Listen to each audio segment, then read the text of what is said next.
ऊपर उठाना, तो ऐसा नहीं झूठ मूठ ही दुख की कल्पना करवा रहे, बल्कि सचमुच में दुख होता है, उस दुख को तुम दुख समझो। जी। हाँ, ऐसा नहीं कि ऐसे झूठ मूठ में कह दिया कि तुम्हारे साथ ऐसा होगा वैसा होगा, झूठ बोल करके फिर, क्योंकि झूठा ज्यादा थोड़े चलता, कब तक चलेगा। झूठ नहीं चलेगा। हाँ, लोग सब समझते हैं, होशियार होते हैं वैसे देखा जाए तो धर्मशास्त्र आदि जो दुखों का वर्णन करते हैं, कष्टों के बारे में जो जानकारी देते हैं, तो वो कष्ट अपने को व्यवहार में जैसे भूख प्यास का आदि आदि का जो कष्ट दुख संकट होता वैसे ही होता वो। इसलिए यदि तुम दुखों से मुक्त होना चाहते हो तो भाई उस तरफ इतना दुख है, वहां से तुम ऊपर उठो। जी।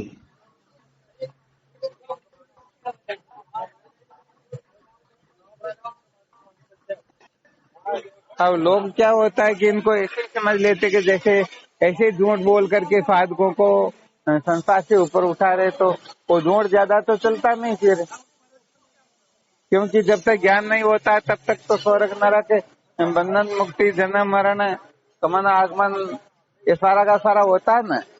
जी गुरुदेव। और होता है तभी तो हम छूटने के लिए अभी प्रयत्न कर रहे हैं, पुरुषार्थ कर रहे हैं। यदि बिल्कुल नहीं होता हो तो हम भी पुरुषार्थ या प्रयत्न क्यों करें। बिल्कुल।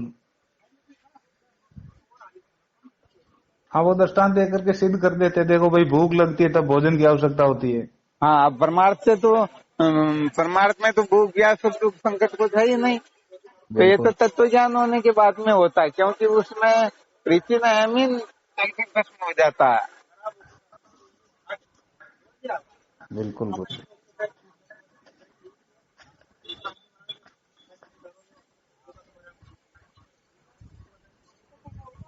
जब तक प्रीति अहम है तब तक सारा का सारा है।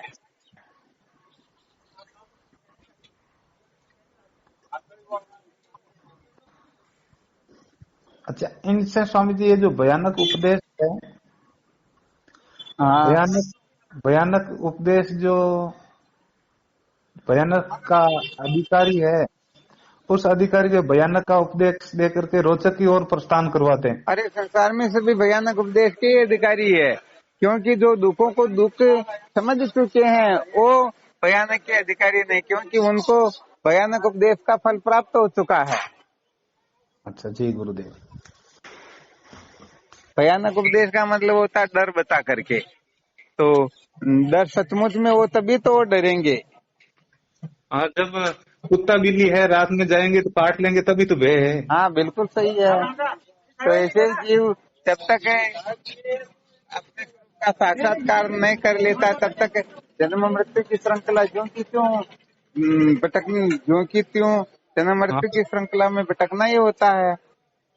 बिल्कुल, ये तो बनी रहेगी। हाँ, बस ये थोड़ी विशेष बात यहाँ पर लोग क्या है कि बड़ा गड़बड़ घोटाला कर देते हैं ना, तो जिनको कहने का मतलब थोड़ा बहुत बोध होता है वो देख लेते हैं कि भाई चलो ये तो ऐसे भयानक उपदेश और डर बता करके, वास्तव में तो ऐसा कुछ होता ही नहीं, न स्वर्ग होता न नरक होता न जन्म होता न मरण होता।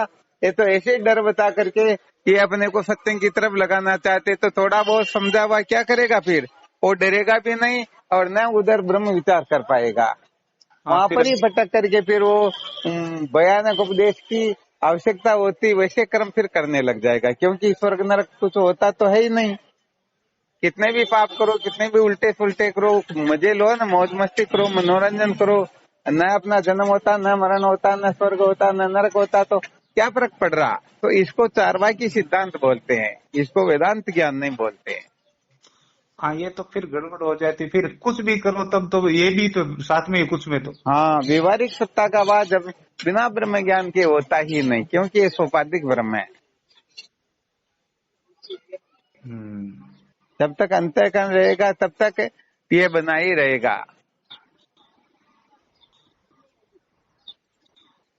बिल्कुल। तो ठीक प्रकार से निश्चय हो जाए, उसके पश्चात प्रारब्ध के साथ ही ये मूल रूप से निवृत्त हो जाएगा। परंतु यहाँ पर वो क्या है, कच्चावट जो होती है ना, जी स्वामी जी। लोग उसी को ज्यादा पकड़ते हैं। जैसे क्या बोलते हो, 5 मीटर की धोती होती है ना, जी। तो 1 मीटर तो चौड़ी और 5 मीटर लंबी, जब उसको सुखा दिया जाता है तो इसमें केवल मात्र एक गेहूं की मक्की के दाने के जितना भी कहीं काला लग रहा हो ना, तो पूरी धोती बिल्कुल सफेद है, परंतु वो नहीं दिखेगी, वो दाग जरूर दिखेगा। हाँ बिल्कुल। तो लोग क्या होता है कि अच्छाई को नहीं पकड़ते हैं, बुराई को बहुत जल्दी पकड़ लेते हैं। हाँ वो तिल यदि उनको जितनी। अच्छे कर्म आदि करने के लिए कहे तो कहेंगे नहीं नहीं नहीं, स्वर्ग नरक कुछ होता ही नहीं, क्या करना। और बुरे करने के लिए वो फिर पीछे नहीं रहेंगे। बिल्कुल सत्य वचन। तो शास्त्र संतों के सानिध्य में बैठ के रहस्य को समझने का तात्पर्य यही होता है कि उसकी असलियत को ठीक ठीक प्रकार से समझे, वरना भयानक उपदेश को इतना ही कोई ले ग्रहण कर ले कि कुछ भी नहीं होता, ये तो ऐसे ही धोखा होता है, झूठ मूठ बोल करके संत महात्मा संसार से छुड़ाना चाहते, अपना स्वार्थ सिद्ध करना चाहते, या अपने को भोगों से हटाना चाहते, भोगों से अपने को छुड़ाना चाहते। इनका कोई स्वार्थ सिद्ध होगा, हमको छुड़ा करके इनको भोगना होगा, ऐसे अनेक प्रकार के अंट संट कल्पना करके लोग फिर भोगी हो जाते हैं। तो ये ज्यादातर देखा गया। हाँ, ये तो मूर्खता होती है। हाँ, इसलिए ये भयानक, रोचक और यथार्थ, ये तीनों ही उपदेश वेद भगवान के द्वारा ही हाँ कथन किया गया। दिए गए हैं, तो फिर इनका भी तो अपने को रहस्य समझना होता है ना। जी गुरुदेव, बिल्कुल समझना होगा। वेद क्योंकि भगवान ने इनके तो। आगे उपदेश लग रहा तो इनकी सार्थकता है, ऐसे फालतू नहीं है कहने का मतलब। बिल्कुल। तो सर्वाधिक जो आवश्यकता होती है संसार के अंतर्गत, वो भयानक उपदेश की आवश्यकता होती है। भयानक उपदेश से पामरता से छूटा जाता है। जी गुरुदेव।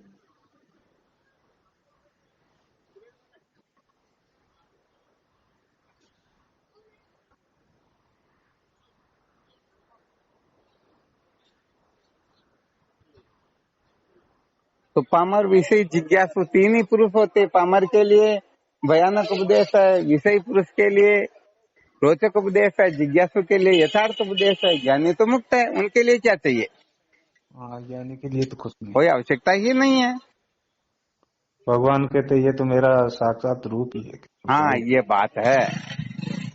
इसलिए ज्ञानी का यहाँ कोई प्रसंग ही नहीं है। तीनों उपदेश ही तीनों तो जिज्ञासु कहने के का लिए। मतलब ये अपनी अपनी जगह सबकी आवश्यकता होती है। मेल को हटाने के लिए साबुन की आवश्यकता होती है, वापस मेल को छुड़ाने के लिए पानी की आवश्यकता होती है, और फिर और कपड़े को ठीक करना हो तो उसके रंग की भी आवश्यकता होती है।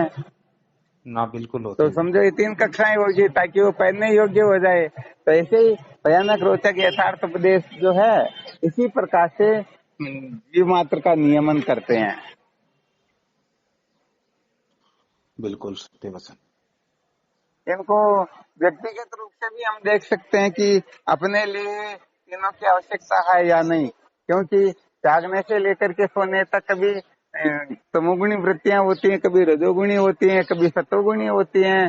तो जब तमोगुणी वृत्तियां होती हैं तब भयानक उपदेश की आवश्यकता होती है, रजोगुण वृत्तियां हो तब रोचक उपदेश की आवश्यकता होती है, सतोगुण वृत्ति उत्पन्न हो तब यथार्थ उपदेश की आवश्यकता होती है।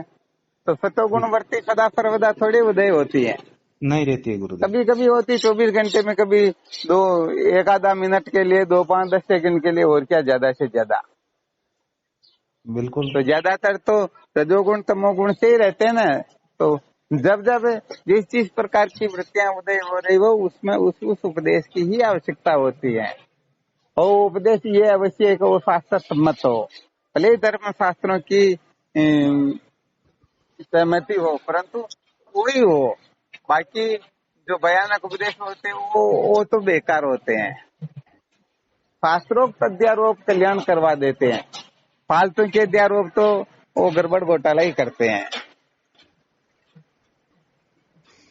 बिल्कुल। तो हम दूसरों को उपदेश देते हैं सदा सर्वदा, तो ये भी अपने में कला होनी चाहिए कि हम कभी कभी अपने को भी उपदेश दे।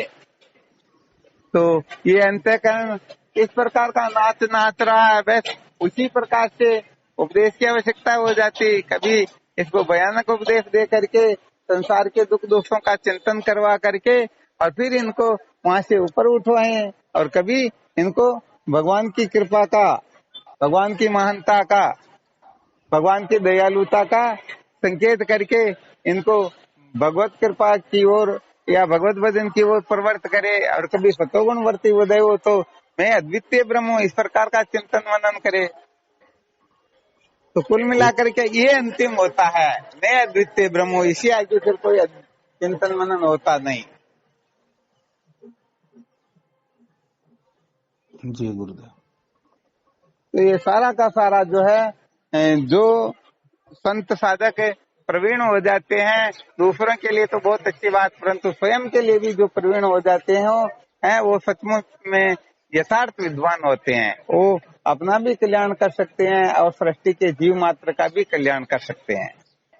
बाकी दूसरे तो जैसे दुकानों के ऊपर, चाहे कैसी भी दुकान हो, मिठाइयों की दुकान पर जाओ तो मिठाइयों के चित्र सजे रहते, मोबाइल की दुकान पर जाओ तो मोबाइल के वो जैसे लगता है कि ये बिल्कुल मोबाइल उठा करके देखो, इधर उधर से हर प्रकार से, परंतु है तो क्या हाँ बिल्कुल। मोबाइल का फोटो ही है ना। बिल्कुल बिल्कुल। ऊपर नीचे लगता बिल्कुल मोबाइल सारा का सारा वैसा ही होगा, परंतु मोबाइल नहीं है, बस बात इतनी सी है। कार्टून है।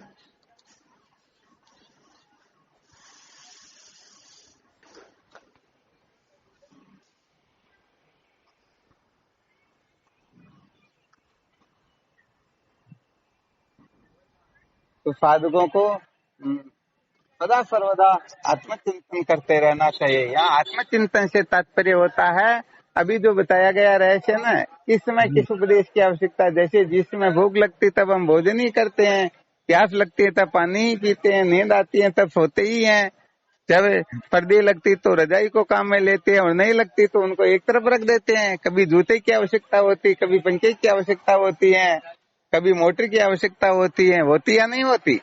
होती है तो गुरुदेव। ऐसे ही सदा सर्वदा ध्यान रखे कि किस समय किस उपदेश की आवश्यकता है। जी गुरुदेव बिल्कुल। और जो नियम के अनुसार न चल करके अवहेलना करते हैं तो वो फिर केवल मात्र ऐसे ही वो डमरू बन जाते हैं बस। हाँ वो केवल मनोरंजन वो मात्र। इधर से उधर भटकते ही रहते, उनके जीवन का औचित्य होता ही नहीं, कोई लक्ष्य नहीं होता, वो जन्म मृत्यु की श्रृंखला में भटकते ही रहते हैं। ये विशेष बात है। जी गुरुदेव। और कोई इसमें शंका हो तो देख लो। नहीं गुरुदेव, और तो इसमें क्या शंका, आपने खूब खोल खोल करके समझाया इसमें। अध्यात्म का जो साधक होता है ना, वो अधिक से अधिक अंतर्मुख होना चाहता है। बिल्कुल गुरुदेव। संसार में कौन क्या कर रहा, कौन क्या कह रहा, इसके द्वारा क्या किया जा रहा, कोई आवश्यकता नहीं होती। कोई वो ज्यादा अपने जीवन को उनके लिए बर्बाद करता, बल्कि स्वयं के बारे में सोचता। जैसे व्यवहार में कहते हैं ना, किसी को किसी के संबंध के लिए भेजा जाए तो पहले उसकी सगाई तय करेगा ना, वो दूसरों की क्यों करेगा। जी उसकी बिल्कुल। तय हो जाएगी तो फिर दूसरों के लिए सोचेगा। बिल्कुल बिल्कुल, पहले अपना ही देखना सही होता है है। या नहीं। बिल्कुल सत्य वचन गुरुदेव।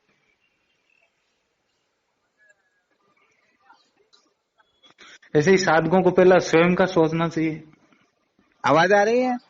हाँ आ रही है गुरुदेव आवाज मेरे हाँ, तो बस यही कि अपने को समझो शादी के लिए जा रहे हैं तो अपनी शादी सबसे पहले कर लेनी, दूसरों की तो होगी तो देखा जाएगा। हाँ अर्थात अपने को अपना कल्याण सर्वप्रथम सोचना है।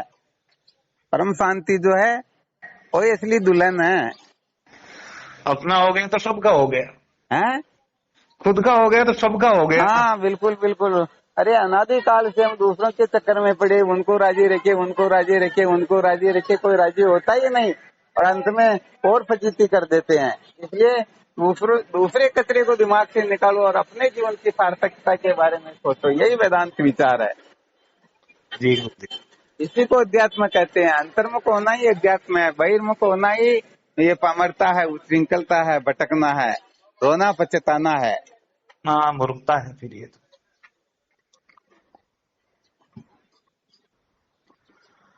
दूसरे के बारे में सोचेगा, वो करेगा या नहीं करेगा, स्वयं के बारे में तो कर सकता है। अरे बिल्कुल, हम स्वतंत्र है।